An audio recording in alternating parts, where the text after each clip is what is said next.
Real fast, I wanted to tell you about my new podcast, Upworthy Weekly. It's a lighthearted news podcast. It comes out on Saturdays, and I have forced my co-host, Todd Perry, to join me here to help me tell you about our new venture. Todd, why should they listen?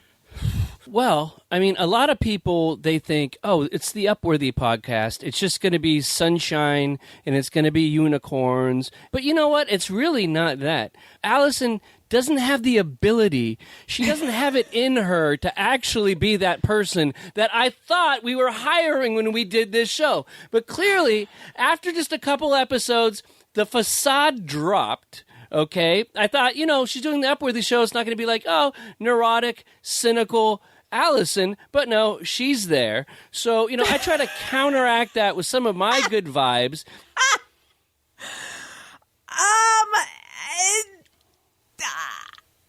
I would argue that if one person is coming off as a little bit cynical and unhinged right now, it's not me. It comes out every Saturday, wherever you get podcasts. Bye. Allison Rosen is your new best friend. Allison, with her the good times never end. Allison Rosen, doing the wavy pencil dance again. Allison's your new best friend. Hey everyone. Hi. Hello. Welcome to another exciting episode of Allison Rosen is your new best friend. I am sitting in my studio for a rare return to in-person podcast. Producer Tony is not here. He is back in town. That is my understanding. He was so frustrated by Zoom that, as you know, he has offered to pay me $40,000 per in-person recording. However, he's not motivated enough to get his hiney here, even though I am in person with a guest. So sucks for him because, like I said, it's in person. There is no Zoom happening. I don't even have a computer on the table. I am sitting across from a guest right now. Who is that guest, you're wondering? I'm about to tell you. Be patient, please. I cannot handle this pressure. Anyway, this is someone that I've now had on. This will be the fourth time. That puts this person in a special club. I'm very excited to welcome back to the show. He's a comedian. He's a writer. He's a sometime actor. He is a elite prankster. It is Jim Florentine. Hello. And he is, as you know, I've been doing this for so long. And just lately, I have been like, it's not just COVID that's going around. There's another virus and it's affecting just me. And it's the way it manifests is it's making it so that I've lost my ability to do intros in the proper order, because before saying his name, I should have told you what he's promoting right now. And it's, Terrorizing Telemarketers #7. It's his latest album, his latest prank album, which came out September 16th. There's Bite the Bullet. That's his latest comedy album. It's available on Amazon Prime. And then there's Everybody is Awful. That's his podcast that comes out every Monday. Please put your hands together for Jim Florentine.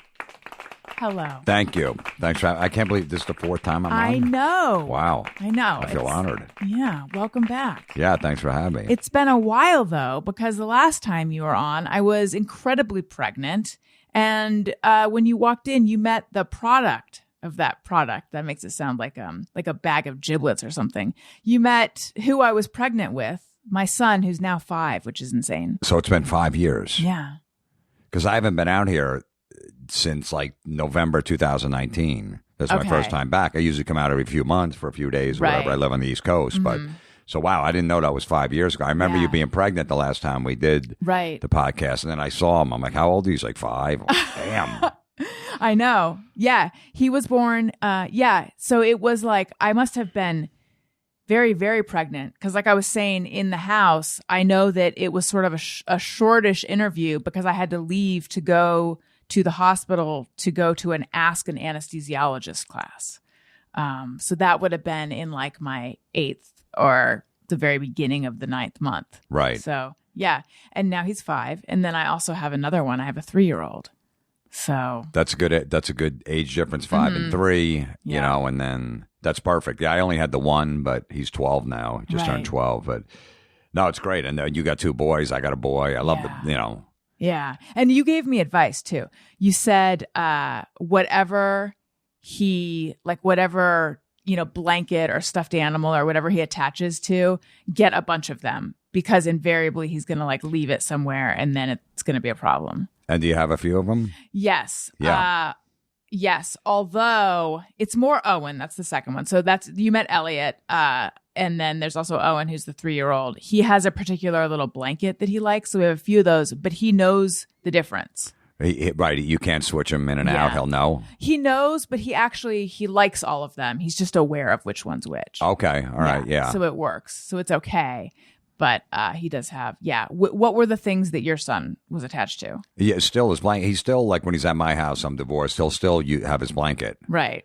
We hide it when his friends come over. He goes, Dad, put this in your room. I go, yeah. Yeah. You know, he's still a kid at heart. He still likes to sleep with his blanket and all that. So he still has it, and he's just 12. He's 12 now, so. I totally get it. This is hugely embarrassing, and I'm okay with that. So I have a bear. Well, okay. You're older than I am. No offense, because I am like no old offense as shit. taken. When we were growing up, they were called koala bears. You're aware that people just call them koalas now, right? Oh, no, I didn't know that. Yeah. And it's like a whole thing. If you call it koala bear, someone younger than us, if you're in your home, someone will come through the window to let you know that it's just koala. It's not bear. It's just koala. Well, what's the difference? Like, why do they have to correct you on that? Well, because they're marsupials, and I don't exactly know. I don't know, but there's an energy behind it. It's just koala. Just koala. I think even my own children have corrected me. And I don't even know where they're getting it. They're not on social media yet. But so anyway, I have a koala that I've had since I was 6. This koala has traveled with me. I went through a period of time where I'm like, I don't need to sleep with this koala anymore. And then at a certain point, I'm like, I do. It's a comfort thing. I enjoy having the koala next to me. So as an adult, sometimes the koala will sneak back into bed with me. And we went on a trip as a family, grown woman, 2 young kids. We left the hotel, went to the airport, and I'm like, oh shit, I left my koala at the hotel. We had to turn the car around, go back, and I had to like run to the hotel, potentially making us late for our flight to get my stuffed animal. And at that point, I was like, maybe it's time to break up with my stuffed animal. No, I don't know. I could understand the attraction to it. I had an ex-girlfriend that one time she would bring her little stuffed animals with her on the road. And I remember one time I put a do not disturb sign on the door, and they went in anyway and cleaned our room. And she had this little stuffed pig, and it must have got lost in the laundry, and it was missing. We came back. I'm like, why did they come in here? And then it was missing, and it was a whole thing. I was at the front desk. I go, no, you have to find that. Yeah. Like, well, it wasn't in there. I go, no, it was. You guys shouldn't have came in. And they ultimately found it. It went through the wash. Right. But they did find it, but that was a big crisis. And then it was also a thing where she would walk through security with the stuffed animals because she didn't want to put in a bag. She goes, well, they can't breathe inside the bag. And I'm like, all right, this is a little embarrassing. Yeah. I'm like, and then she'd be walking through like, you got to put them. It goes, no, but they can't breathe. And the TSA is like, what? I'm like, yeah, I'm sorry. Now, can we put them on top of the bag? So we put them on top of the bag and it would go through. Did you find this stuff endearing or annoying? Because I feel like that is a measure of how the relationship was going. No, I found it endearing. I'm like, okay, that's their thing. Yeah. So I'm like, that's fine. Right. And I thought it was a little silly. I think I don't think it's going to have a problem breathing inside the bag, but right. Whatever you want to believe in, that's fine. Yes. So, yes. But I can understand it how devastated she was. And I was freaking out too, because I knew how much it meant to her. We had to find that. We're lucky we were there for like 3 days at the hotel, and they finally found like the next day. Right. Good. Yeah. Good. But so you turning around, going back and get it. I get it. Yeah. Because my husband, whom you just met or saw again, you had met him previously, I think. He was definitely giving me shit when we were turning the car around and going back. And because we were potentially going to be late. Right. He was giving me shit in the car, and I turned to him and I went, I don't need this right now. How far were you away from the hotel? We really were only like 3 minutes. It okay, really wasn't all very right. bad. So it wasn't like 45 minutes. No, oh my God, no. Okay. If it had been 45 minutes, because I was already in my head, I was like making moves to let this koala go. And by the way, every time I say koala, my mouth wants to say bear. But I am like, I'm on board with the koalification of it. I'm training myself. Yeah, no, I was like telling myself this might be time to just separate. But if we had to, I was going to ask the hotel, could you send it to us? Yeah, of course. I didn't feel the need to Sherpa it along, you know. I don't know. See, I don't think you need to break up with it. Even at that point, I think you could pass along to your kids. Maybe one of your kids sleeps with it every night. This is what mom did. My son has these old wrestling action figures. I said, pass them along to your kids. Save this and give them to your kids because you play with them. I love that. Yeah, so I don't have a problem with it. Well, so once I retrieved the stuffed animal, then I gave it to Owen, and he was hugging it in the car, and I was like, oh my God, look at this. It's so heartwarming. But then he gave it back to me. But I was thinking, see, Daniel, it's like, it's perfect. Right. But I did decide I will not travel with the koala anymore. It's too chaotic. Yeah, it could get, like I said, that's when ours went missing too, is when we traveled. That's too difficult. So. Now, do you leave food out if you've gone for a few days for the koala? Well, I mean, previously the koala went with me. Right. But I think now I will. Yeah, I'm going to have to leave some. Maybe, I should just leave the TV on and put them on the couch. I'm going to have to get like a stuffed eucalyptus. Maybe, yeah. I mean, that just makes sense. Okay, so the last time I saw you was 2016. Fill me in. No, 2017. 27, okay. Yeah. So fill me in on what's been happening. Well, yeah, I was divorced at that point. You were divorced, yes. Yeah, so it was pretty rough divorce, but I'm over it. It's 5 years later. Everything's good. I get along with my ex. Good. You know, she's remarried To the guy? Yeah, and they have a kid together. So my son, dude. Yeah, but my son's got a little brother. Oh, good. Which is good. So, I think he's, 4, my son's 12, so 8-year difference, whatever. But, so when he's there, he sees his brother and all that stuff. So everything's good. We all get along. My son plays sports. I see him at the game and everything's good. So, it worked out. It just takes a long time with that stuff. You never know. There's a lot of bitterness and anger and all that stuff. But, so everything's good. I'm raising my boy. I love it. I have him half the week, 50% of the time. It's great. I was coaching his rec basketball team, when I had the time and all that stuff over the summer. It was great. And my dad coached when I was a kid.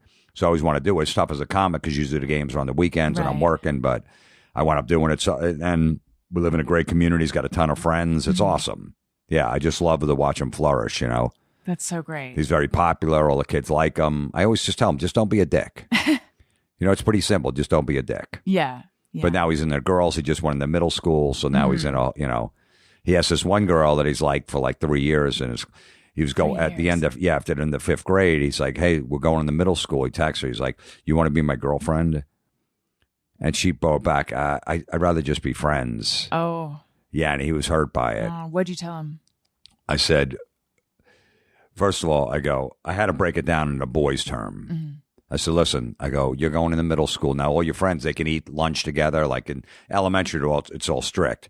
All of his friends are going to be in that middle school. At lunchtime, do you want to sit with your girlfriend and her girlfriends, or do you want to sit at the table with all your friends, fooling around, laughing? Because you're going to be over there. She's not going to let you sit with your friends.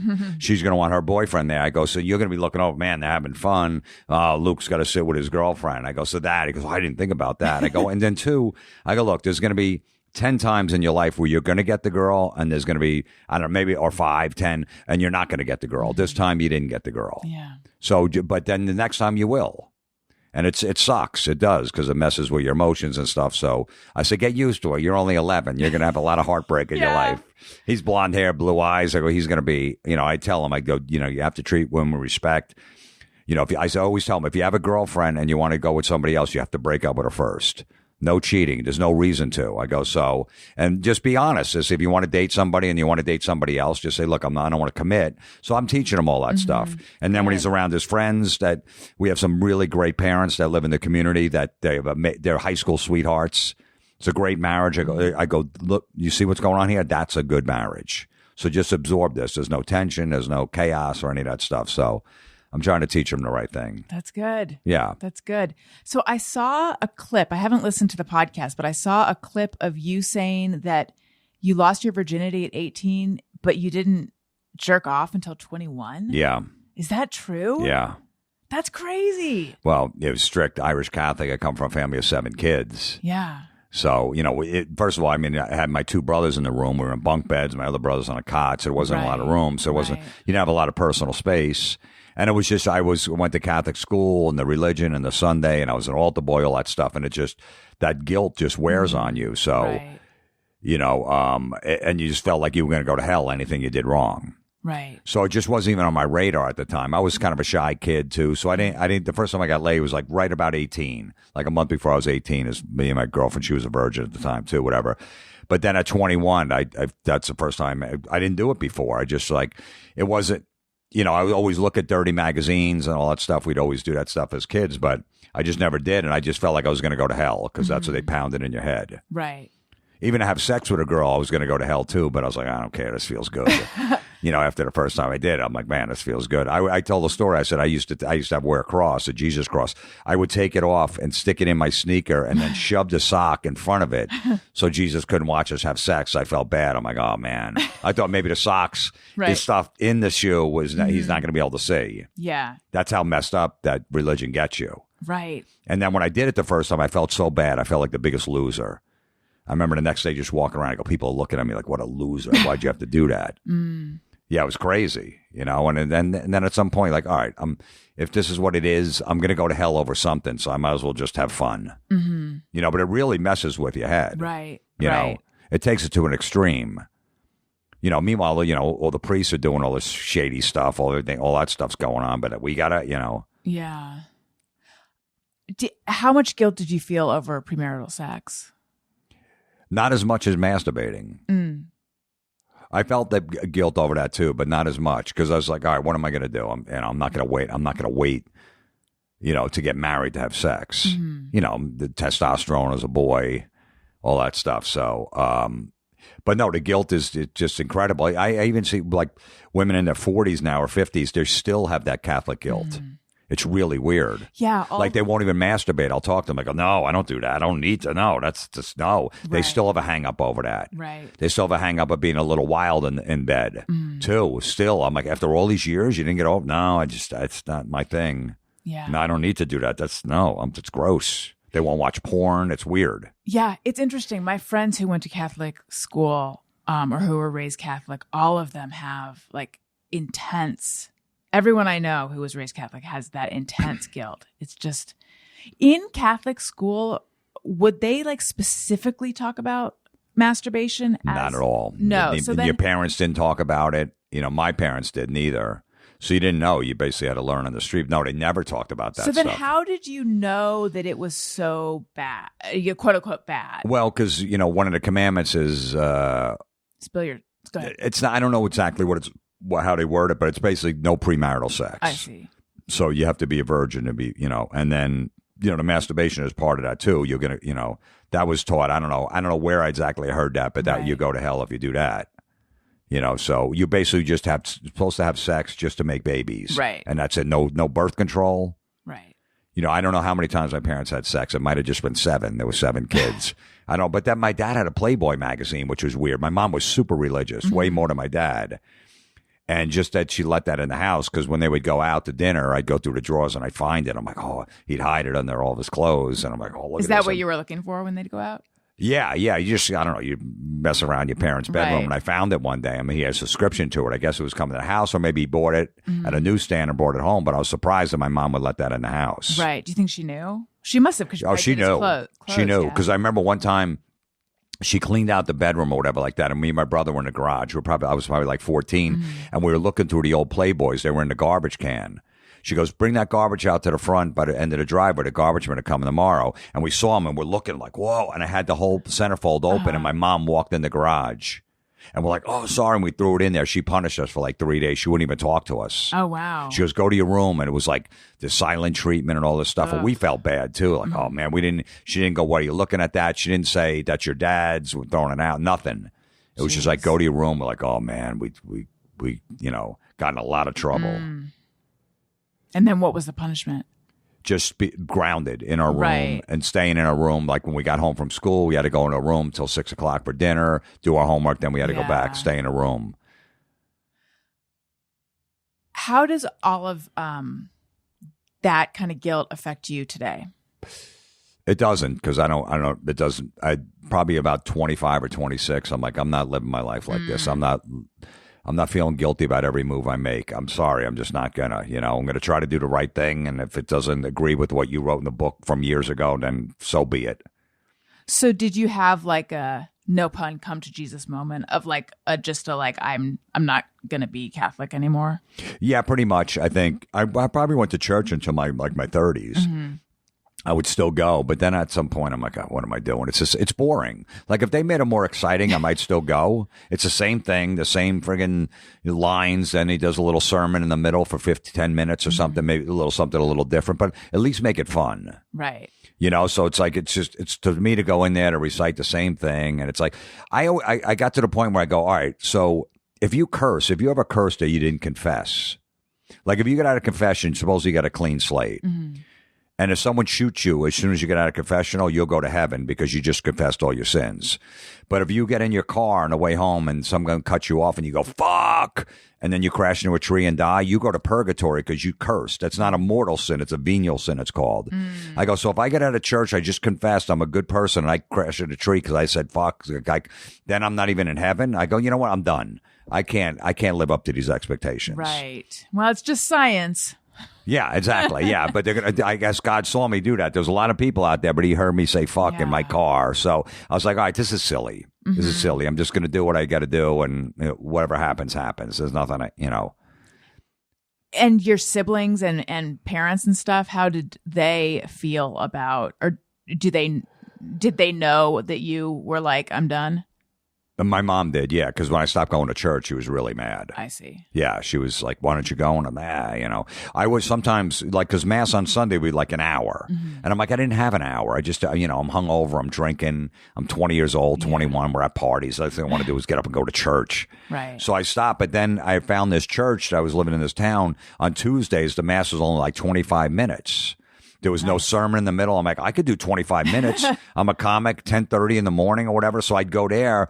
And my mom's like, that doesn't count. I go, what do you mean it doesn't count? She goes, you need to go on Sunday. I go, but I'm still going to one Mass a week. I got 25 minutes. I don't have an hour. She goes, well, you're going to have to deal with God when you meet him about that. I go, okay, fine. I go, I'm sure God's going to be okay. I go, God, I went on Tuesday because I late work. I do comedy at 2 a.m. on Saturday. I'm tired. So I go on Tuesday. What's the difference? I went once a week. He's going to bring out the day planner. He's like, it shows here on the schedule that. Yeah, I know. I remember my mom go, okay, you're going to have to deal with God when you meet him. And he's, so he's going to let you just decide. I'm like, I don't care. I'm doing it once a week. That's good enough. Right. And then by 30, I stopped. I haven't been to church in years. My kids, though, I got them in like CCD. Oh, so he's doing it. He's just a religion class. So they got to go, it's like 1 week camp in the summer they go. And then he received his communion already, and he's going to receive his confirmation. But we don't go to church. So, tell me about the decision to do CCD. I wanted. I wasn't going to do it. And my brother's like, look, he's got to believe in something. At least let him grow up believing in something instead of not. I go, all right, you know what? That makes sense. And my mom was still around at that time, and I know she would have been really disappointed if I didn't put him in CCD. Yeah. So I'm like, all right, let me do it. So. And he likes it. It's all his friends that are Catholic that go to the public school, so it's fine. It's only 1 week. They usually do it like every Tuesday. The first couple of years, every Tuesday from like 6. It was brutal. I'm like, this sucks for like the whole year. I'm like, I could teach a Catholic religion in like 3 minutes. Just don't be a dick. Be a good person. Treat people how you want to be treated. There you go. Are we done here? Don't fuck another guy's wife. Are we done here? You know what I mean? I could really. I'm like, would you need to keep going over this stuff over and over again? Okay, yeah, Moses. He put 2 animals on a fucking on an ark. All right, good. What did he do with the other ones? He left the other ones to die. All right. Yeah. How did they decide? Right. What if there was 3 tigers? Wait, and 3 were trying to get on that ramp? Did he go, sorry, only 2? That's mean. How did they decide which ones made it? I don't know. That's what I was telling someone the other day. I go, yeah. I go, to me, Noah's a dick. Right. Yeah. You know, what if there was 4 dogs? Right. And they're like, sorry, only 2. I can only take 2. I mean, that feels like eugenics at that point. Like, because they're going to put like the best. They're not putting the old, decrepit dogs on. Right. They're putting the young, like the most robust ones. Yeah, probably. Yeah. That's a real like work will set you free situation. I don't like that one bit. I know. Okay, let's talk about Everybody is Awful. I was listening to the most recent episode. You had some. Well, first of all, I love the premise, which is you ranting about people's social media posts, right? Is that every episode? Yeah. How long has this been going on? 11 years. And you never run out of material? Never, because I have the fans that listen to podcasts send stuff in that they think I'll hate. So it makes my life easier. They email it to me, I go, yeah, I can work with this. And tell me about some of the things that you typically hate. Well, posting pictures of their food. They're in a restaurant, like, I don't know what you want me to do that you're eating, and, you're at a restaurant. I'm not there. Or someone makes a meal at home and then posts it because they just want a pat on the back. They go, hey, look, I just did this. Will you please tell me I'm great? Because there's no negative comments. Right. It's always like, save me a piece. Now I'm hungry. They start putting negative comments. We go, I don't want to post that because they might say it looks like shit. So that it's just a weird phenomenon that people do that. Like, it's something you do 3 times a day. You eat. Right. So it's like, why are you posting that? Hey, it's 6 o'clock and I'm having dinner and this is what I made. It's like, well, that's what you're supposed to do. You got a family. I always say, like, I can't picture my mom growing up with 7 kids doing that, like taking a picture, like she's got a big pot of ravioli. We're at the table. It's like, hold on, I'm going to go get the Polaroid camera. She have to get the Polaroid, snap a picture. I'm like, well, Mom, what are you doing? Oh, I got to go knock on the neighbor's door one by one and show them what I just did. She'd have to go door to door because there was no internet back then. So imagine how crazy that would be. That she knocks on the neighbor's door. Guy, I just want to let you know, I just cooked this. They're like, okay, so what do you want me to do? Yeah. You know what I mean? That's what we're basically doing. Right. So the bragging and the narcissism. And then also the made up stories by the parents with how the kid's really smart. That my 3-year-old just read War and Peace last night in an hour and a half. I don't know where he gets it from. Let me guess. From you. You want the backhanded compliment. Yeah. Or someone's always in a supermarket. They're like comics that steal material, but they take the premise, but they just change the punchline. So it's a lot of people in a supermarket. Someone in front of them is not well off, or they're low. She's carrying 3 babies, and she's short like $20. And I said, I'll pay for it. And then I walked her out, and I helped her put all the packages in the car. Yeah. Hey, do a good deed every once in a while. Like, no one knows to do that. I saw a homeless guy out in front of the store, and I gave him my sandwich. No one knows to do that. Thank you for posting that, because I wasn't sure that maybe if I have extra food, give it to a guy that's struggling. Right. But they just want, you're amazing. Thank you. There's got to be more people like you in the world. There's a lot of stuff online that's like extra clever, sassy, calculated, definitely manufactured. And I'm like, if it were a comedian, then it would be well-crafted. And I don't have an example, so this is going to be a frustrating thing I'm saying. But like, if it were a comedian, then it's well-crafted and funny. But this is ham-fisted because it's not a professional doing it. And it just comes off as like, it's overly clever, so I can feel that it's made up. And I hate. Yeah, right. Because a comic, you stretch a story. I need a better punchline to the story. Okay, I'm going to make this. Didn't really happen. Most of it happened. But and it's all about competition. So you see one woman post about how smart her son is, and then they read the comments, and they go, well, I have a son that age. Now I got to come up with a story. So people think, and it's always coming from, of course, because I'm the parents. That's why. Yeah. But or my kid is really smart or really funny, or the kid will say a funny joke at 2 years old. Will crack a joke. You and Mom better go see a therapist. You guys keep arguing. That's what a 2-year-old said. Yeah, okay, right. We had one little argument, and my 2-year-old snaps. You guys better go to therapy and work this out. Yeah, okay, that's what a 2-year-old said. But and it's like, and people believe it. I'm like, why are you believing that? I don't care if you got to say that didn't happen. That's a lie. But it's all, everyone's trying to compete. Everybody's competing for attention. They see this. Everybody posts like the 1 hour out of the day where they're having fun. Yeah. And they post that. And they don't post the other 23 hours where they're doing the laundry, laying on the couch, cleaning up. That's not fun. But that 1 hour, so everyone's like, oh man, they're doing fun stuff. Now I got to do fun stuff.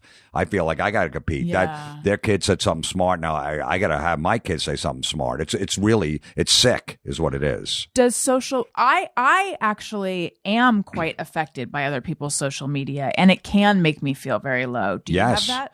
I try not to watch. I try not. I just go on there like I'm on there rarely. I'll post stuff. I don't look. I don't read comments. And That's then smart. Yeah, I don't, because as a comic, like I never try to appeal to everybody, because I always said I'm just going to be middle of the road. So I just appeal to people that like me. And if someone doesn't understand the tweet that I put out there or a video on Instagram, I'm like, they weren't fans to begin with. It's not like I lost them. Somehow it got on their radar. So why am I worrying about them? How did you adopt, or have you always been that way? Pretty much, yeah. Because look, you don't want people, and I say this point, like, a female comic will post, a picture of her looking good, and then you got these trolls going, "You're ugly. You got a big nose. You're flat chested. Where's your ass? What's wrong with your eyes?" That's horrible. You got big ears. These trolls. Like, imagine if your husband said that shit to you. That would affect you the rest of your life, like how mean that stuff is. And they're getting from these complete strangers that know they can't have that girl. And it's every female in the public eye gets that stuff. Sometimes, and it's I know. When I haven't done this in a long time. But back in the day when comments used to bother me, I would think of any other female in the public eye, usually someone I liked and respected, and I would just go onto Reddit and type in their name and see what they got, and I'd be like, Jesus Christ! Like, I remember Amy Poehler because I thought she's so funny, and I just wanted to see all the, and I like. Look at all, like, how could you hate Amy Poehler? She got so much hate. It's crazy. I know, it really is, and it's not good for people's mental health. No, at all. I really believe like all these social media companies you can't comment on anything. That would make people's lives a lot better. What do you need the comments for? Right. I have this one female comic I'm friends with. She goes, well, it helps because I respond. It helps the algorithm move it up. I'm like, is it really worth your mental health the rest of the day? Right. So I really think they should, because I don't like my kids, like, I want to get a YouTube channel. Like, I'll put funny things on there. I go, I know, because I don't want some kid that doesn't like you in school going, you suck. Yeah. You're horrible. It's not worth it. It's not. So why can't get rid of the comments? Like, who cares? You need the pats on the back. You need the negative. I don't want to. If I have 100 positive comments and 3 that are really shitty, those 3 are the ones that are going to affect me. Right. So nobody should even see that stuff. Oh, that's really smart that you know to protect yourself in that way, because what you're saying about, like, if someone doesn't get something that you say, or if someone doesn't like something, then like those weren't your fans and it just got on their radar somehow. Like, that legitimately never occurred to me. Because someone retweets it. Someone retweets it, right? And then someone has no idea who I am. It's on his, because he follows that guy or whatever, and he's like, "What is this? I don't like this."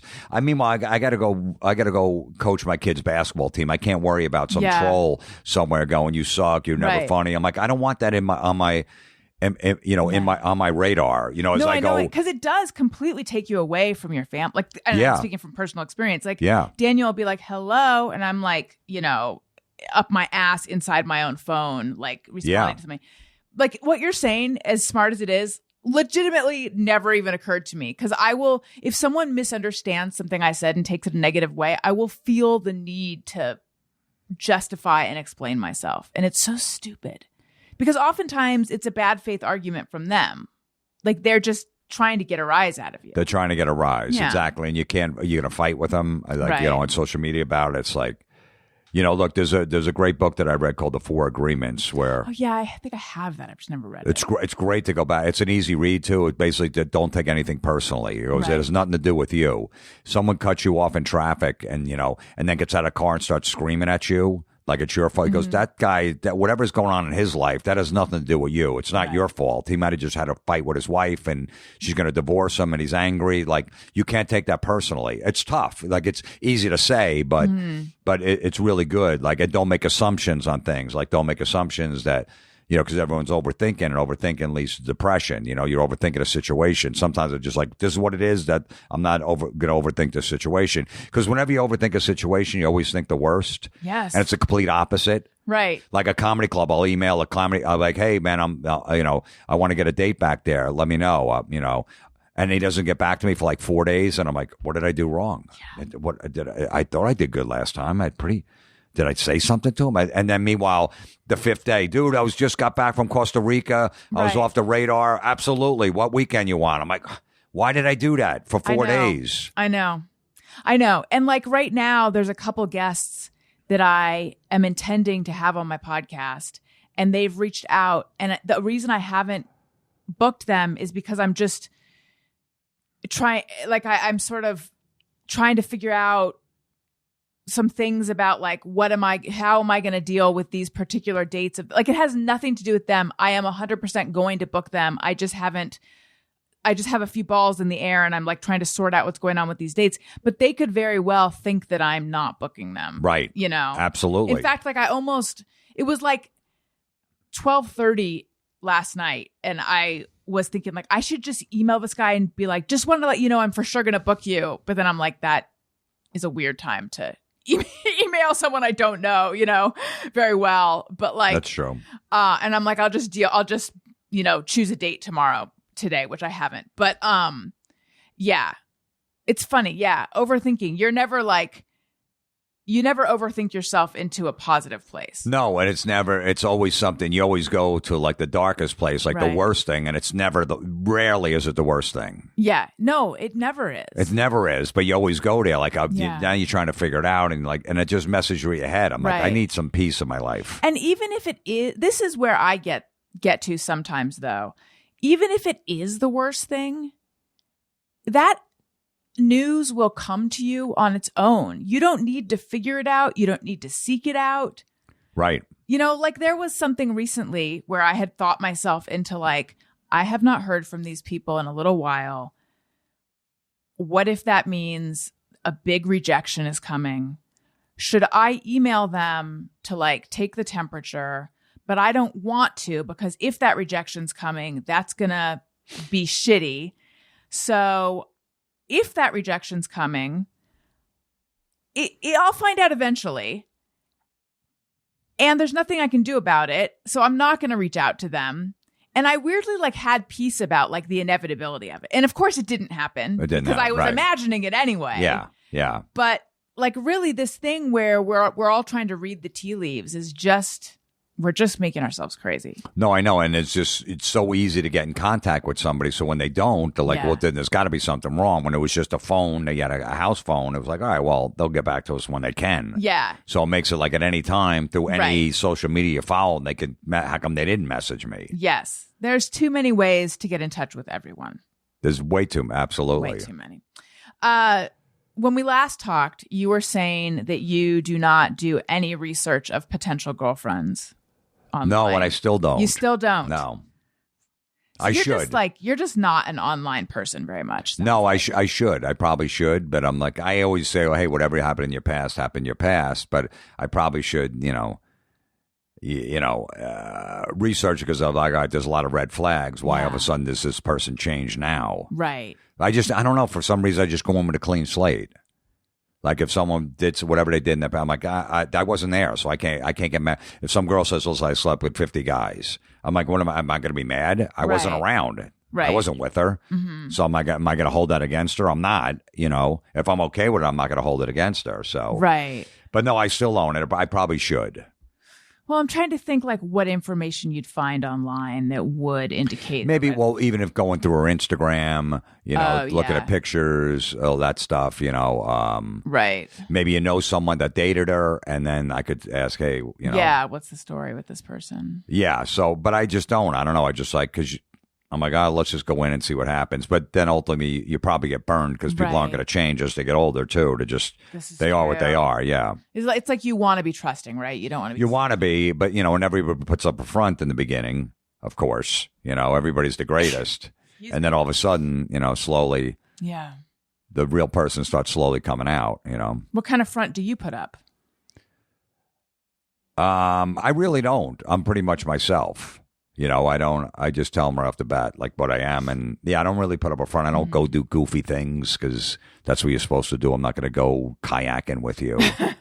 I'm not going to go in a pumpkin patch and pick pumpkins because I know he was supposed to do that in the first few dates so we can get the picture. It's all about the photo op and then post it. Right. And most of the time people are getting back at an ex that's stalking them. So they go, hey, I got a new guy. He does shit. Look. Yeah. And then that guy hates me. He's like, who's this fucking pumpkin patch? You think I want to be in here? I don't even like pumpkins. I wouldn't even go with my kid. Yeah. So that you get that. So I just shoot that stuff down right off the bat because I don't want to do it. I'll go to like a heavy metal concert and I know she doesn't like it. I go, I'm not going to drag her there. I'm not going to go, come on, you got to go. We got to do things together. I know she's not going to have fun. I don't want her to stand there for 2 hours listening to that stuff. Right. So then don't let me go. I don't want to go kayaking. It works out better that way because now you're forcing it. They don't really want to be there. Once in a while, I'll experience something. I went to Napa Valley with a girlfriend. I go, all right, I'm not really a wine guy, but yeah, I'll go for the experience. Meanwhile, as a comic, like maybe I'll get a bit out of it. Right. That's all we're thinking. Did you? Yeah, I did. It took me a long time to get one out of it, but I did go. I go, all right, I'll do something like that. And all my friends are like, what? You're going to taste wine? I'm like, whatever. I mean, I'm in San Francisco, whatever. And so, but most of the time I just say no. I remember I was dating this girl.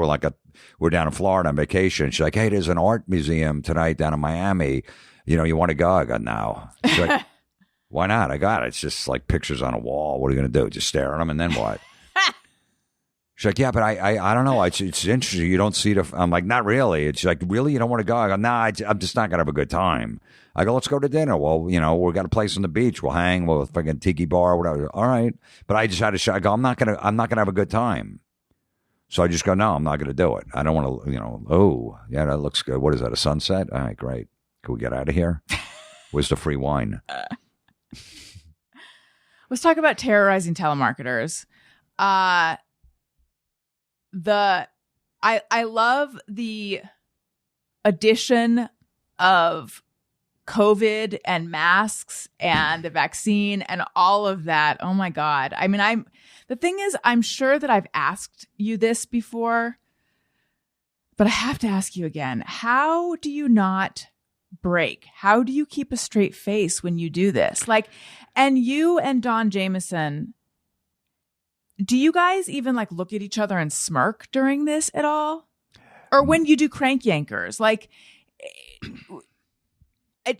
is there any breaking ever? Is there any smirking or yeah? Sometimes I remember doing crank anchors. I remember Jimmy and Adam and Sarah Silverman were in there. I'm in the recording studio doing a call, and I'm burping in this guy's ear or whatever, and he thinks I go, it's not me. It's coming from your jug. He's like, well, I'm looking around. I'm going cubicle. I don't know. I go, well, someone's burping over there, and I see them on the floor through this sort of window on the floor laughing. I'm like, I can't look at them. They're dying because they're listening in. One time we did this call. It's called Hold On, Let Me Put My Brother on the Phone. It's one of our famous calls, but it's so stupid and silly because as soon as the woman's trying to give us information about this vacation package, I go, yeah, I want to get the package. Hold on, let me put my brother on the phone. We passed the phone back and forth. The first time we did it, we were staring at each other here, just like we are, like that. And we started laughing. And I hung up and we got mad at each other. I go, why'd you break? He goes, you broke. I go, no, you broke. I'm like, we can't do this. Who was the other person? Don? Yeah, it was Don Jameson. Yeah, because we were looking at each other. It was so silly and stupid. I go, all right, the next telemarketer calls, we're going back to back. So we were back to back and we were passing the phone over our shoulder like this. So I didn't have to look at him. So he was facing one way, I was facing, and I could feel his back and mine shaking because we were laughing, but we got the call and it wound up being one of our good calls. But I don't know, usually I'm good at not breaking character. I'm usually a good ball buster. I've been since I was a kid. So because if you break, then it's like, I'll just play dumb. And people are like, why? He's not being a dick. Yeah. It's almost like even when I go to Staples the other day, it's like, you got a phone number to put in for the rewards? And I'm like, I don't live around here. It's like, what does that mean? So there's a Staples everywhere. Like, oh, okay, you know what I mean? And my son always thinks it's funny. I go, they're not thinking I'm a dick and I'm not being they're just like, this guy, what does that mean? Okay, whatever. Right. Just stupid. So I never break. Because if you break, then you're, all right, this guy's just messing with me. Yeah. I kind of play dumb. And with the telemarketers, I play dumb. Whatever's going on. Hey, I'm just trying to get the information. I know this might be a little weird, but.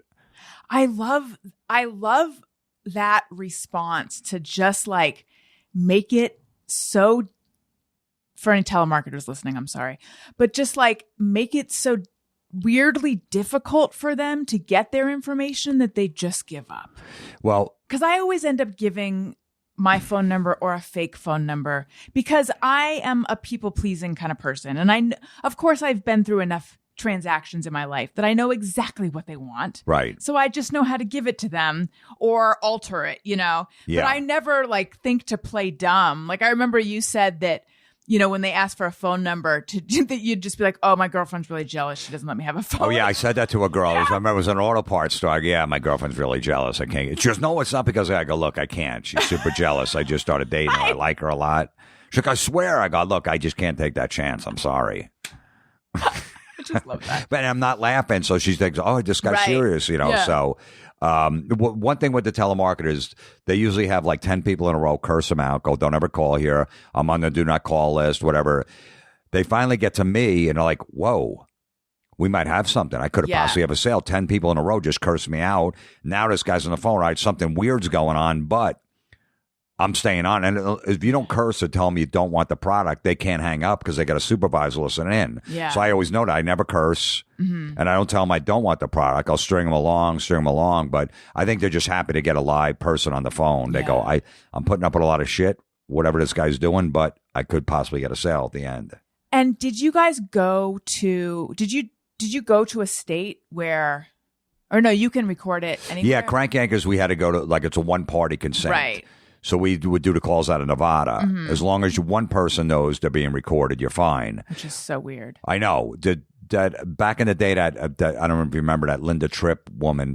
She recorded Monica Lewinsky without her knowing, and that was in Maryland, which is a two-party consent. So both parties had to know to be recorded. She got like under house arrest for 6 months because of that. Right. So we always knew Crank Yankers would have to do it in Nevada or New York. But with telemarketers, it's an incoming call. We're safe because they're calling our house. So would you just wait for a telemarketer call? Yeah. And I get mad if it's one of my friends. I'm like, I thought you were a telemarketer. Call back. And do you get them frequently enough? Like how long? What was the longest you guys ever waited for one? I mean, I get them all the time. So sometimes it'd be like 4 or 5 hours. We'd be sitting there like, this is ridiculous, But I have a bunch of friends that have businesses, and they always call businesses. That's the thing. So I go, here's my number. Give them, say, oh, he's at this address. So my number's out there forever. And I just answer, is this Eddie? Yeah, it's Eddie. Yeah. I'll answer to anybody. No, but I remember I did a telemarketer album like 7 years ago.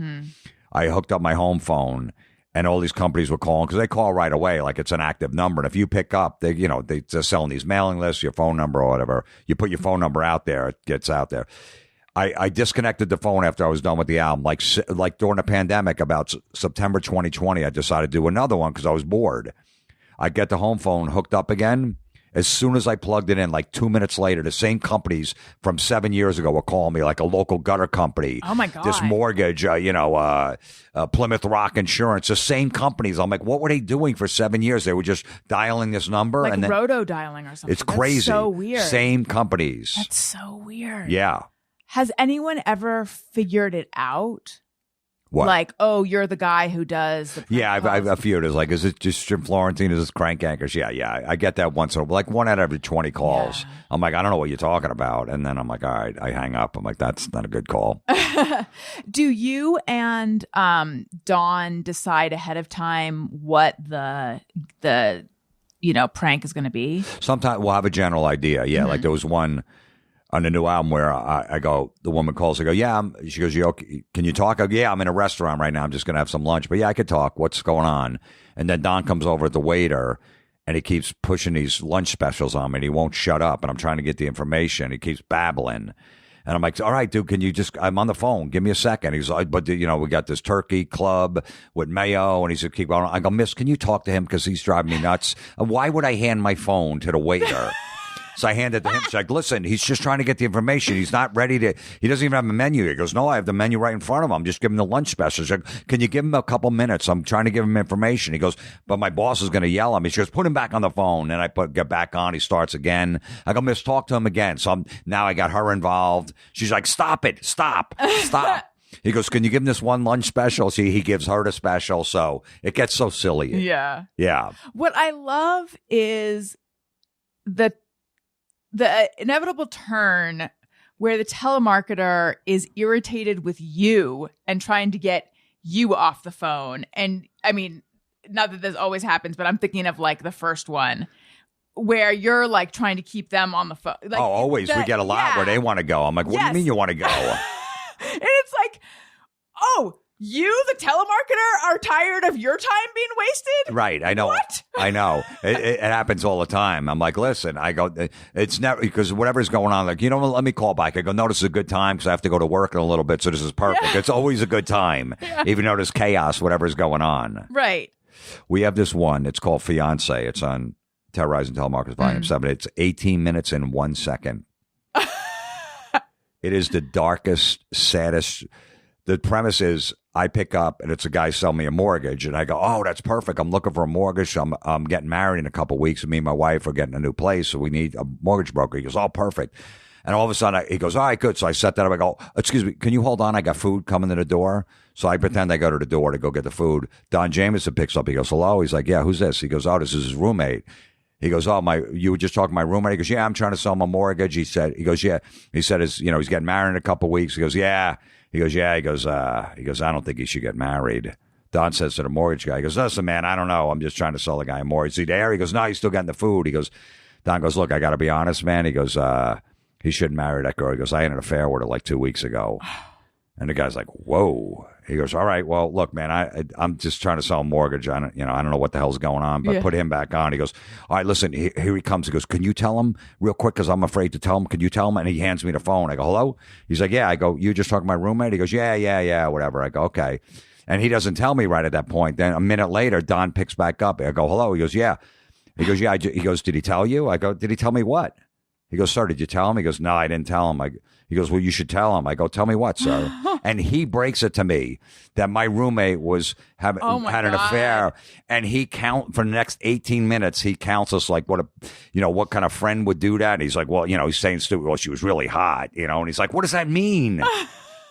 Oh my God. Oh my God. And he's like, why would you do that? Why would you hang out with someone? I go, should I still marry? He goes, why would you want to marry someone? She's going to do it again. I go, I have faith in her. He goes, she did it with your roommate. He sounds like a therapist. And at one point he goes, I thought this was a prank call. Obviously it's not. Like he totally believed it. Oh, it was so great. And then he's getting graphic. He goes, look, did you do it just once? He goes, well, there was a second time. We had the wine. She gave me a massage. I go, really? I go, she never gives me a massage. And Don goes, yeah, well, she said you don't like that. I go, she said that? Oh, it's so funny. Oh, my God. Yeah, it's just, and he's just the nicest guy in the world just trying to break. And Don's like, I don't know, I guess, can I still go to the wedding in 2 weeks? The guy's like, is that what you're worried about? Oh, my word. He goes, I don't know if you have a sense of reality, what's going on. And Don's like, well, maybe I'll just sit in the back then at the church. Do you ever feel a little bit guilty about this? No, because it's like, I don't know. You have to block that out.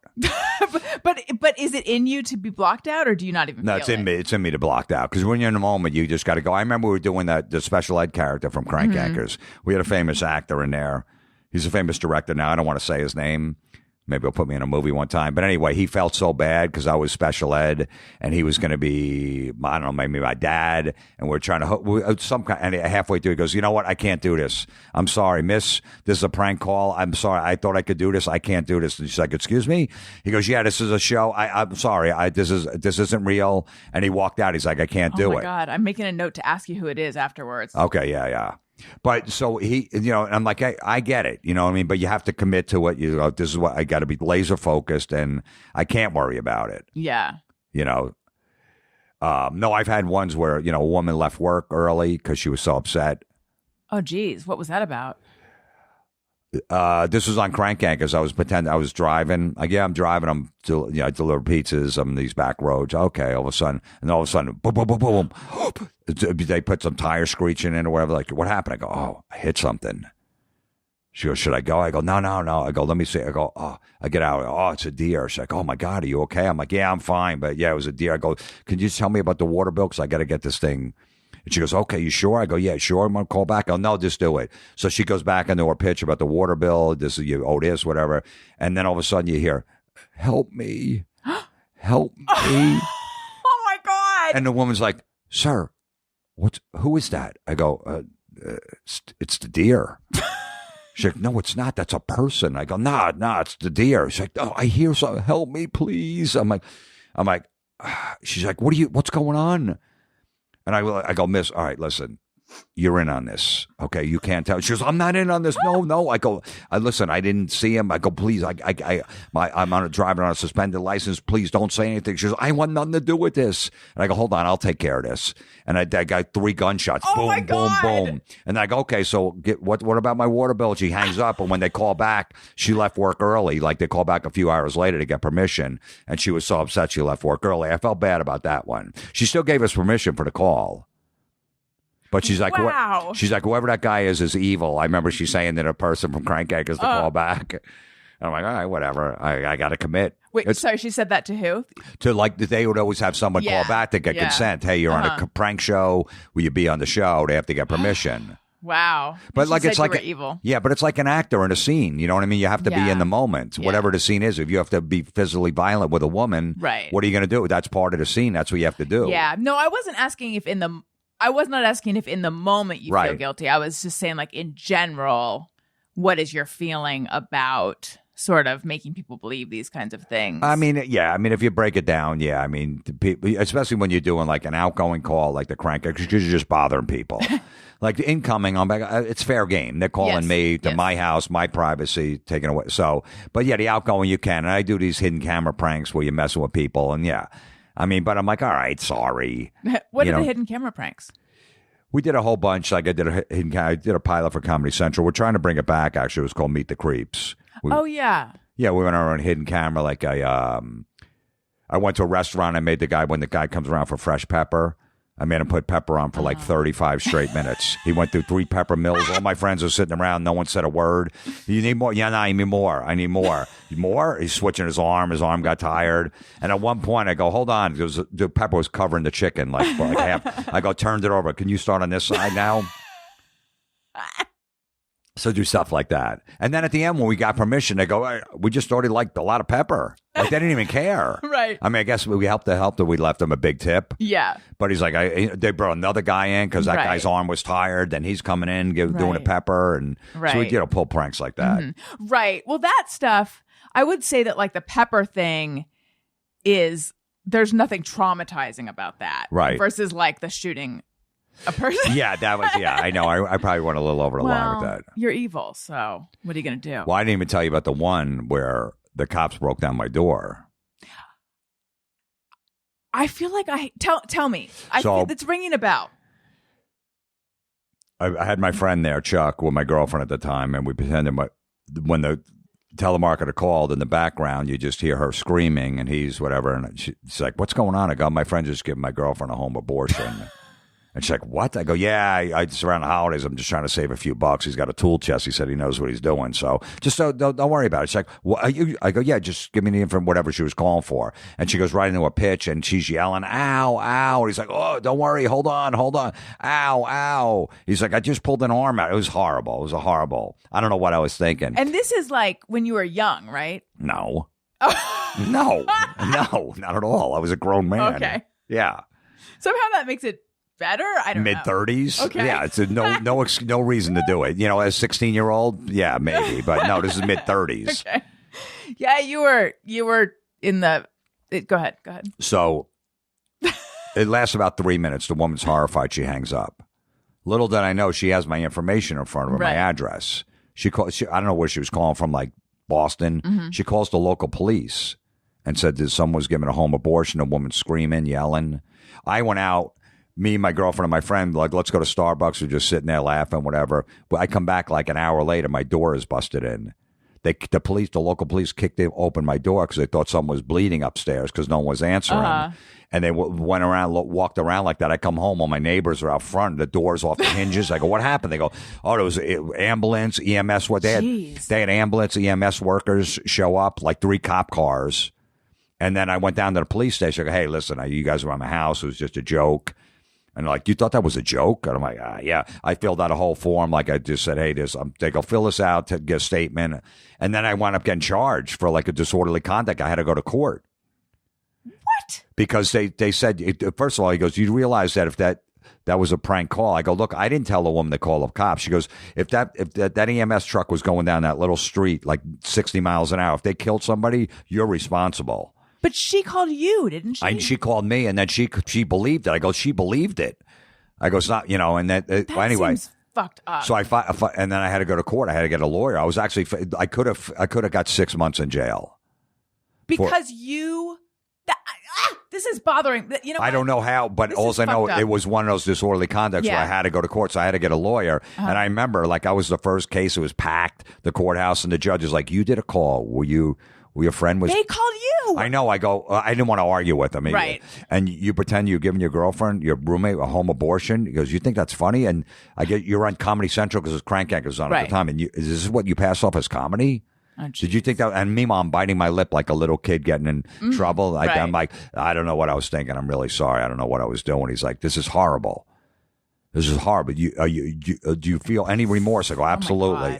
I wound up getting fined like $800 and whatever, and that was it. I didn't have, but I had to get a lawyer. Did you pay for the lawyer? Yeah. So the whole thing was more than $800. Yeah, it was a friend of mine that was a lawyer. He's like, and he talked to the prosecutor before, but still, I was faced. The judge could have gave me 6 months in jail. This is insane. When they called you, I know that's the thing. I was trying. I didn't want to argue with the judge. No, I get that. That's smart. He doesn't want to hear that. Yeah. He doesn't want to, but I remember him scolding me. And then I had to walk. It was like the walk of shame through the packed courthouse because I was like the first case. And everyone heard that, like, because I heard groans like your friend was giving your girlfriend a home abortion. And we had a vacuum going on in the background, too. I forgot about that. He goes, you had a vacuum going on and she's screaming. So your girlfriend and your roommate were all doing it? We were all doing it, yeah. And my girlfriend's like, that was just evil. What's wrong with you? I go, thank you for playing. She's like, I'm not doing it again. I go, all right, I get it. No problem. I think it's funny. It was funny, and he's like, and you had a vacuum going on, and when I walked past the whole courtroom, they were like, oh, just looking at me like I was like a sex offender, like, you piece of shit. But there were some people in your life who agreed it was funny, right? Oh yeah, absolutely. Okay. Everybody. Yeah. Everybody. That's really smart that you didn't want to argue with the judge. Was that your own being smart, or was that your lawyer's counsel? Probably lawyers, but I knew not to. I'm like, I'm not going to try to convince this guy that, it was fake and she called me and I didn't call or whatever like that. So. Because the principle of it is like bothering me just sitting across from you. Because I just would have been like, they called me. How is this on me? Well, that's why I was telling the cops when I went down to the police station. I was like, listen, I didn't call. She believed it. Right. So how is it my fault? Yeah. And he's like, well, just fill a statement out and admit that you did, whatever it was. And then they tricked me because then I was like guilty. So right. Then I get a ticket in the mail and I got to go to court. My friend does a copy because you should have never went down there. They can't do anything. I just was like, you know what? Let me just go down there and just tell them it was a joke. Right. Yeah. But I have the whole, So if it were to happen again, which it wouldn't, like in retrospect, how should you have handled it? The same way I did. I mean, But I mean, like, what? According to your lawyer friend, they come to your house and then you just do nothing. Well, I don't know. I mean, I probably would have. I didn't think the woman was going to. I forgot that she had my address. Yeah. So I didn't think she was actually going to call the local police from wherever the hell she was and tell them, hey, this is going on. And they were going to come to the house. In a million years, I never thought that would happen. Yeah. So I was completely shell-shocked. When I got there, my door was hanging off the hinges, this piece of wood. Did you? And you had to pay to fix your door, right? Yeah. I had to pay to fix the door. This is making me... But it was a great story. You're right. You know what I mean? So sometimes you got to do it for the story. Yeah. I guess you took one for the team, but it's making me upset. And thank goodness for therapy, where I will go to discuss your story. Now a word from our sponsor, BetterHelp. It can be tough to train your brain to stay in problem-solving mode when faced with a challenge in life. For example, the injustice of what Jim Florentine faced. But when you learn how to find your own solutions, for example, rehanging your door yourself, there's no better feeling. A therapist can help you become a better problem solver, making it easier to accomplish your goals, no matter how big or how small. Anyone who's been listening to me for more than one episode knows I'm a big fan of therapy. I've been in therapy for a long time. It helps me immensely. I cannot imagine where I would be without therapy. I would just be crumpled. in the fetal position and probably more of a burden on those who love me than I am right now. If you're thinking of giving therapy a try, BetterHelp is a great option. It's convenient, accessible, affordable, and entirely online. Get matched with a therapist after filling out a brief survey and switch therapists at any time. When you want to be a better problem solver, therapy can get you there. Visit betterhelp.com/bestfriend today to get 10% off your first month. That's BetterHelp, betterhelp.com/bestfriend. Again, that's BetterHelp, betterhelp.com/bestfriend. All right. Your special, Bite the Bullet. Where did you record that? I recorded Fairfield, Connecticut, this place called the Fairfield Theater. I shot it over the summer. It came out, a couple months ago, but I put it out free on YouTube. That's what the comics are doing now. Yeah. Got a lot of views. And then it was up there for like 2 months. And then I just put it, then Amazon Prime. They got like 3 or 4 of my specials on there. So you can rent it or buy it. Nice. You're up on Amazon Prime. So, so it's good. I think, that's like my 4th one up there. But I just love working. I love coming up with new material. I still love it after I'm doing over 30 years now comedy. Right. I just love it. I still love getting up there. I'm like, I pinch myself. I get paid to tell jokes. This is awesome. As you get older, you realize like you appreciate it even more. Right. And I can make my own schedule, my own boss. I work around my kid's schedule, all that stuff. So it's great. Mm-hmm. And you wrote a book as well. Yeah, I wrote a book basically based off the podcast called Everybody is Awful. Right. Yeah, it's just examples of people being stupid on social media. Right. That's awesome. Yeah. So at one point your podcast was on Barstool, right? Yeah, so I was on Barstool for 2 years. Yeah. So what happened? It was right before the pandemic, January 2020, I signed up. They wanted to bring that metal show. I used to be on this heavy metal talk show. They wanted to bring it back on their platform. I see. And it was VH1, right? It was on VH1 Classic, yeah. So they like, listen, we want that show on here. We're gonna start some video and TV. And we're gonna get a studio in New York and want to shoot it. Okay, great. But they go, but first, let's start your podcast here. In about 6 months, we'll start doing that metal show. Let us introduce you to our audience. It's like, okay, cool. And then all of a sudden, March 2020 hit. Everything was shut down. 2 years later, I had a 2-year contract, and then it was just like, all right, we'll just part ways. Right. And it was amicable, no issues. I wanted to be on my own anyway, where I could just be, I do a whole Patreon and all that stuff. So I don't want any bosses. Yeah. If I could not work for anyone. So, but they were totally cool. They never, got along great with everybody. They never said, don't say this, don't say that. They love mixing it up. Yeah. Yeah. So they like causing problems. So, but yeah, ultimately, if the pandemic didn't happen, I would have been on that network. But 2 years later, it's like, all right, Right. That time has passed, which is fine. But I got no hard feelings. How was your pandemic? I bonded a lot more with my kid. I looked at it that way. We had a routine every day. We're out of a driveway playing shooting baskets and all that stuff, watching movies, old like Sandler movies and all those, show him some classics, all that stuff. So he got into all of that. We had a whole routine going. I'd still only had him the half the week, and then my ex would have him. But it was great. Like he missed his friends and stuff, and even friends on the block. We wouldn't see each other probably for about till maybe the summer of 2020. They started kind of hanging out outside.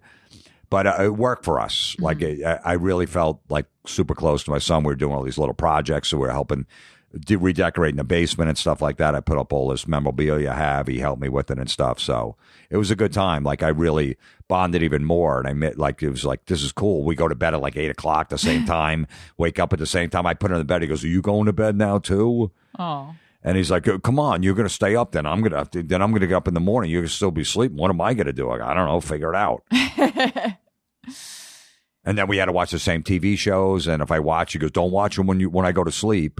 Oh. It was like a relationship. Yeah. And he caught me once. He saw the DVR. He's like, wait a minute. You watched some last night. I go, I just watched a little. He's like, why? I'm like, I'm in a relationship with him. This is relationship shit. I tried to sneak one in. I watched one episode one time and I pretended I didn't watch it. What was it? Do you remember? It might have been Cobra Kai. Okay. Should I watch that? I haven't watched it. No. If you're a teenager, yeah. I mean, thank you, but I'm not. Right, yeah. It's like the first couple episodes you're a Karate Kid, but now it's like all the teenagers love it. Yeah. So it's a little silly, but right. It's still not bad. But I think that was it. I said, you know what? I want to watch because whatever the cliffhanger was. Mm-hmm. And then the next day I had to pretend like I didn't watch the episode. Right. I'm like, whoa, I was overacting. Wow, I didn't see that coming. He's like, what's wrong with you? I got nothing. I wanted to sell it that I didn't watch it. Yes. Yeah. Yeah. We have some questions that listeners sent in on Patreon. I am also on Patreon. Patreon.com/Allison Rosen is where you go. All sorts of bonus stuff, bonus episodes of my Patreon podcast. The Friend Zone. It's where you can text me and I will text you back. And we have some questions.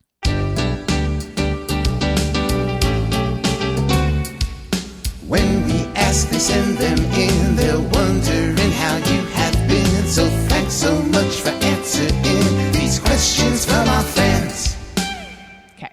Elizabeth Yandal says, what was the most surprising thing to learn on Inside the NFL? Working for HBO, they wanted an edgy comic to come in and do some. Wanda Sykes was on for like 3 years, and then she got so big, she's like, I got to leave this. They hired me to go, we really want you to push buttons. Interesting. We want to be edgy, and ultimately, I got fired after 1 year because they didn't really want you to be edgy. Yeah, I was gonna say when you said that they wanted someone when they're like, we want someone to push buttons. I was thinking, really? So no. Well, I'm a big football fan, so they knew the guy hired me knew and stuff. But he's just like, dude, go after players. Let's make fun of this, make fun. And then I come up with and then stuff that we did. No one really wants that. They didn't want it. They thought they did and they didn't. So I lasted. It was fine, but it was great though. I got I'm a big Miami Dolphin fan, and Dan Marino was working on the show at the time. So I'm still friends with him this day because of that 1 year. So it was all worth fun. it. Yeah. Did they give you feedback at the time, like you're pushing or you're too edgy, or was it just like at the end they're like, yeah, at the end, because I did this whole bit where Ricky Williams was one of a football player. He retired in the middle of his career to go smoke pot. He was a big, weed guy, and like in the middle of his career, so I made fun of it. I dressed up like Ricky Williams to try to get back on the Dolphins, smoking weed. And like fake smoking weed, and they went crazy. Like the heads agent, you can't show that him smoking weed. It was fake, obviously. Right. On TV, the kids watch HBO Inside the NFL in the morning, and then ultimately that's the thing that got. Meanwhile, it was a huge hit. Even Bob Costas at the time goes, "No, you need to air that. That's funny." And then the heads are like, "All right, we're done with this guy." They let me do like 2 more bits, and they're like, "All right, Jim. It's when you work in TV, it's like a relationship. Yeah. They're really cool in the beginning, and then they slowly break it down and change you. They go, be yourself. No, I love what you are. Yeah. And then 6 months in, that's TV. Mm-hmm. That's working for that's what they do. They break it down. No, do exactly what you do we want. That's what we want. Right. 6 months later, you're like, what happened to all my friends? I can't go out anymore. Yeah. That's so interesting because I just feel like you're getting a raw deal left and right with the abortion thing, with this thing. I don't care. I'm joking. It's part of I'm joking, but I just feel like you shouldn't have had to pay for that decision. Like that's not so they let that happen. No, I know, and it's like but that's why I always love going back to stand up. Yeah, because I'm in a club, right. I could say what I want, and I could do what I want, I could dress what I want. So that's why I always that's my first love. So this TV stuff is great, gives you exposure, but it's not to me. It's not like I've done a little roles here and there, but that's not. I can't do that. I can't. When you say that TV is like a relation, like what are your other TV experiences that have been like this? Well, that metal show was a heavy metal talk show. We're on for 8 years. In the beginning, they're like, no, you do this. Then all of a sudden they want to change. Someone has to put their fingerprints on something. They have to feel like they're doing their job. Meanwhile, they don't know anything about the genre of music or anything. We know it. And they're trying to force this stuff. Like, no one's going to want to watch it. They don't care. If we have Slash on from Guns N' Roses, they don't want us doing stupid comedy bits. Yeah. People want to hear what he's saying. We know that audience. So you have to fight with them over that stuff. What they think is funny, which is not. So, no, you deal with that a lot. But, that and Crank Yankers, that was I remember telling Jimmy back in the day, I go, this is, even like 10 years after it was canceled, I go, Jimmy, this was the best show I ever worked on. I go, you guys spoiled me because that was my first TV show. We'd go to Vegas. They fly me out first class. I could bring my girlfriend first class. Bellagio for 5-6 days. We'd make prank phone calls for like 3-4 hours. Go to the steakhouse, best steakhouse. Oh, you want to go to a strip club? Sure. Why not? And the next day, go do calls again. They treat us like gold. Yeah. So I'm like, and ever since then, I go, you guys spoiled me. I thought every set was like this. It's not. Right. You used to do Red Eye, didn't you? Yeah. That was fun. Yeah, that was great because it was like a thing where in New York, the show was on at 3 a.m, but at 7 o'clock they would tape it. So all the New York comics were over there. And, it's like perfect. Before we do our comedy sets, go over there and get some exposure. I still go on a show, Greg Gutfeld. I know he's on Fox and people go crazy, but I've been friends with that guy for like 15 years. We don't text each other or anything like that, but everybody abandoned him because he's on that network. And he's like, dude, no comics want to do the show. Like his producer reached out. I go, I'll do it. I'm not that political. I can make fun of both sides. It's not too much. It's a little, maybe 10 minutes of the show, and the rest is just goofy stories about a flying saucer or something like that, or animals. Is it similar to Red Eye? Is the feeling of it? Kind of. Yeah, pretty much. He does a monologue. He has 4 guests on. He goes around. So what do you think about this? What do you know? And it's not all, it's not all politics. Like maybe the 10, 15 minutes. Is it more political than Red Eye was? I should probably check it out. That'll give me a sense of it. Maybe, but not too much. Not too much. It's silly stuff. Like really? I don't know, like Joe Biden is, doesn't know which way he's walking, or he puts his hand out to shake it, like, whatever. Right. Like silly. It's not too serious because I don't want to get into it. Yeah. I don't take sides on either. I'm friends with Republicans. I'm friends with Democrats. Most of the comics are liberal. I got no problem with it. I'm kind of in the middle. I don't want to. I never bring that into conversations. I got different friends from all different spectrums, my neighbors and all that stuff. I don't care. And you don't feel, but it's you big. Don't feel pushed to have a political take. No, because I know it's pro wrestling. At the end of the day, it's like you get all worked up over it, and nothing really gets done. Right. Rarely, it's a whole machine. If you're not in the machine, you know what I mean. I just you get caught up in it. I can't let it affect my emotions every day. Mm-hmm. Everybody's supposed to go to jail. Everybody's doing this. Nobody goes to jail. Nothing happens. One guy's on house arrest for 30 days. I thought that guy was going to get in the electric chair. No, 30 days house arrest. I'm like, forget it. I really think they're like pro wrestling. Like they all just rip each other apart on TVs, both sides. And then at night they go to dinner. That was great what you said about, I can't believe, whatever. Come on. We're doing it for TV. So, but he does have a big audience, and it's huge. Right, but it's not and it's not like a bunch of Republicans coming to my show. If you're funny, I just go on there to be funny. I'm not being serious. Right. I'm always cracking jokes on them. Like I'll come up with a punchline or something. So at this point, I'm not going to turn stuff down. I've been around a long time. It's a young man's game. So if some TV show, if CNN had a show or MSNBC, I'd go on there. Right. I wouldn't care, but a lot of comics abandoned him because of his views. Like, that's going to be a problem. I go, why? What does it matter? You used to be able to hang out with people with different views. And then it just changed, over the last 6 or 7 years. I don't let it bother me. I'm like, whatever. Right. Do you have a Just Me or Everyone?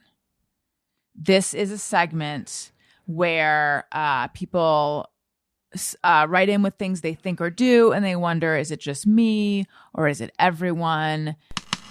Sometimes I ponder on something I have thought or done. Is it just me or everyone? Did Meredith send this to you? She did. But okay. You know what? I kind of mentioned it earlier. Maybe it's just me when they ask, do you have a club card? Do you have the phone number? You're a rewards program. It's like, that drives me nuts. Because I'm like, if I had a rewards card or if I had the phone number, don't you think I would give it to you? Are you going to remind me that I'm in a CVS and I can get points to maybe I can get a friggin' free razor or whatever? You don't think I'd have it out? Like, you know what? You're right. I forgot where I was. I thought I was buying pants, even though I got shaving cream here.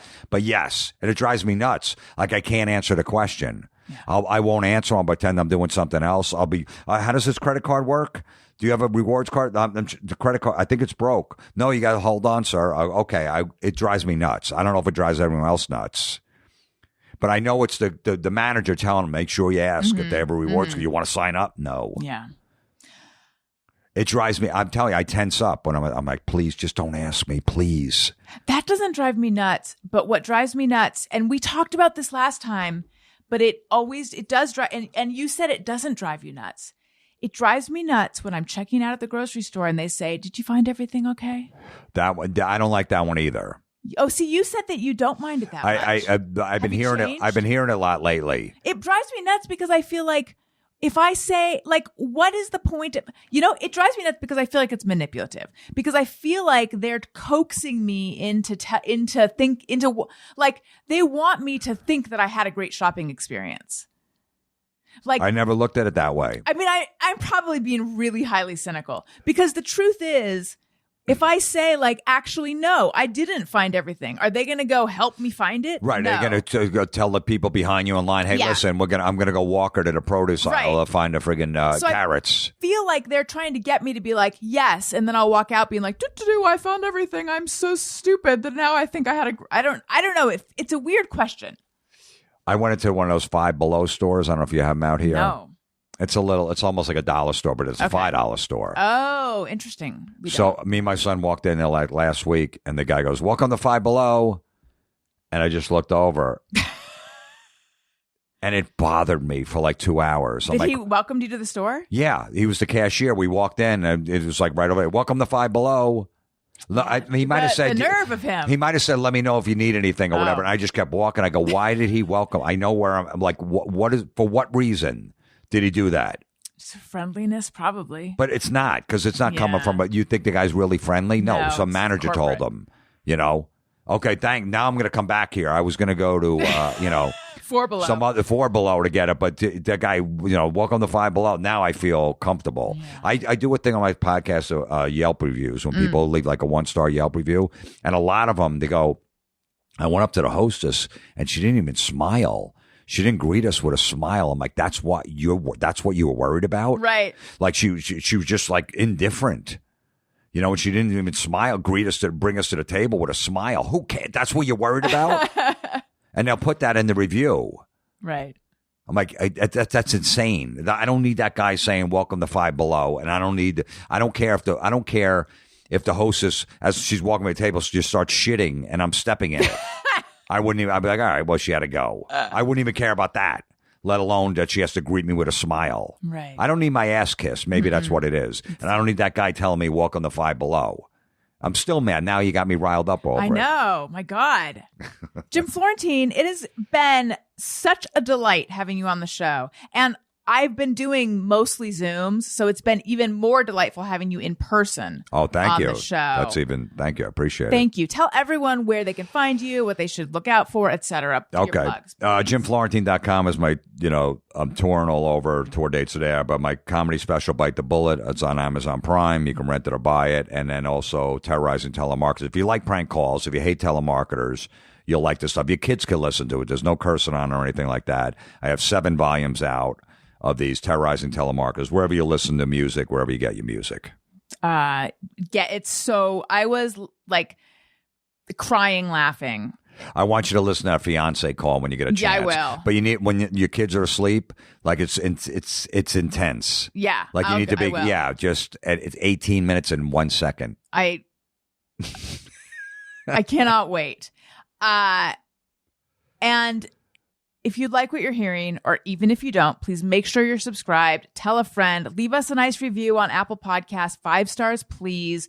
Follow me on social media at Allison Rosen on Twitter and Instagram. I'm also on TikTok, the Allison Rosen. And subscribe to my YouTube, youtube.com/Allison Rosen. I already mentioned Patreon, patreon.com/Allison Rosen.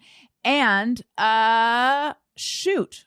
Oh, yes, my other podcast, Childish with Greg Fitzsimmons, that comes out every other Wednesday. And then Upworthy Weekly, my lighthearted news show, that's on Saturdays. If you haven't checked that one out, give that one a listen. It's what your Saturday needs. Jim, thank you so much. This was so much fun. Thank you for having me. I appreciate it. Thank you. Listeners, thank you for listening. I love you. You matter. Goodbye. Hey, do you know about the Allison Rosen Show?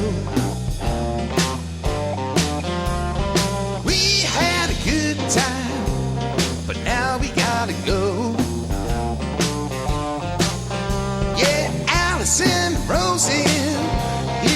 best